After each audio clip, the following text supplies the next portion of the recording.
Platinum Winner Sharing, the best contact center Indonesia 2023. Mungkin karena udah deket-deket lebaran juga, momennya pas, aku mungkin mau cerita pengalaman aku di pembukaan tiket lebaran tahun lalu kali ya. Tapi kalau tahun lalu agak beda karena pemerintah itu mengumumkan bahwa cuti bersama itu maju. Sedangkan kalau penjualan tiket kereta lebaran sendiri itu memang sudah dibuka mulai dari 45 hari sebelum keberangkatan. Jadi sebelum pemerintah sebelumnya nginfoin kalau cuti bersamanya maju, pelanggan itu sudah memborong tiket kereta, udah pada semua punya nih tiket keretanya. Tiba-tiba pemerintah infoin untuk cuti bersamanya tahun lalu maju gitu. Nah, jadilah kayak ada war tiket jilid 2 gitu yang udah pada punya tiket, jadi gunung-gunung nih mau ubah jadwal. Sedangkan untuk ketersediaan tiketnya juga waktu itu udah terbatas karena memang kan ada pelanggan-pelanggan juga yang memang dari awal sudah membeli tiketnya dari tanggal tersebut gitu. Nah, ada satu pelanggan yang menghubungi saya waktu itu namanya Ibu Ana. Jadi Ibu Ana tuh sebenarnya udah melakukan perubahan nih di aplikasi Akses by KAI.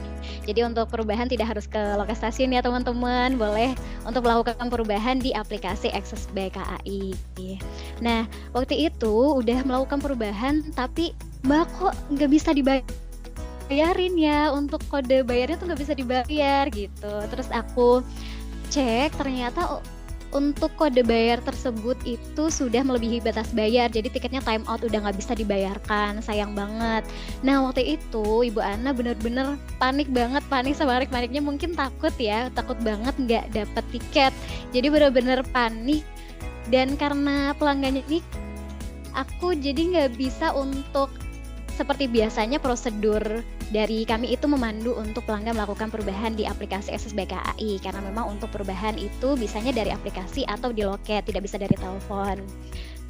Jadi dia panik, otomatis aku harus ngasih inovatif solusi yang lain yang nggak biasa dari yang biasanya. Jadi aku yang bantu pelanggan buat war tiketnya, aku yang satset buat war tiketnya, min tiketnya.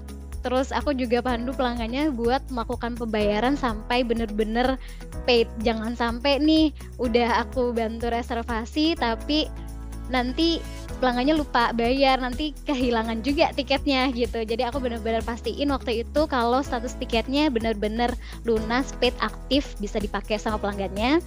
Nah, baru dari situ aku arahin buat tiket awal punya Ibu Ana ini untuk dibatalkan gitu. Jadi aku bantu buat langsung satset karena memang seperti yang kita tahu kalau orang lagi panik ya kadang suka bingung mau ngapain, gimana, mau buka aplikasi tiba-tiba jadi aplikasi nggak bisa kebuka gitu ya. Gitu. Oke Kak. Jadi sebenarnya kalau tema itu nggak wajib ya, dan aku juga sebenarnya nggak pakai tema, cuman emang di awal aku pakai bridging, aku memperkenalkan sosok Mulan, bukan Mulan Jamilah ya.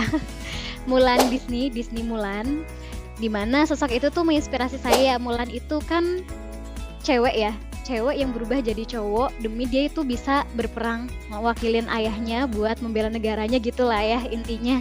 Dan percaya nggak percaya sebenarnya aku tuh introvert yang dulu kalau ada orang telepon aja kayak ya Allah bisa chat aja, kenapa harus telepon sih gitu. Tapi sekarang kerjanya di dunia kontak center, inbound agent yang mana tiap hari emang menerima telepon.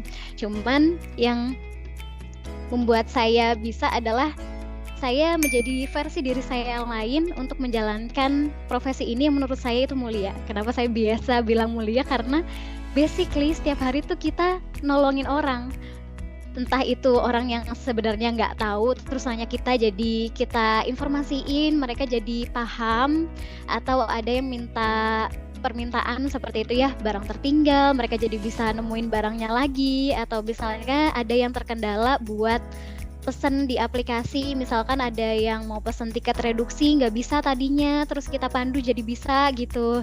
Jadi kan itu memberikan kebahagiaan untuk saya ya. Jadi di situ saya di awal pakai bridgingnya Mulan kayak gitu. Kreativitas yang menurut saya menarik itu. Jadi tahun lalu kreativitas aku adalah customer fokus. Jadi fokus sama apa yang dibutuhin sama customer. terus layanan quick action ya, cepat tanggap gitu. Mungkin karena juri melihat betapa satsetnya saya untuk membantu pelanggan ya, sampai bantuin war tiket gitu. Jadi mungkin itu yang menarik, dan gimana saya bisa memberikan solusi itu nggak plek sesuai dengan prosedur perusahaan. Misalnya dari awal kita udah mastiin dulu prosedurnya dari A sampai Z, baru nanti untuk dipandu ini segala macam gitu. Jadi memang bisa memberikan solusi yang fleksibel namun masih berkaitan atau sesuai dengan prosedur perusahaan.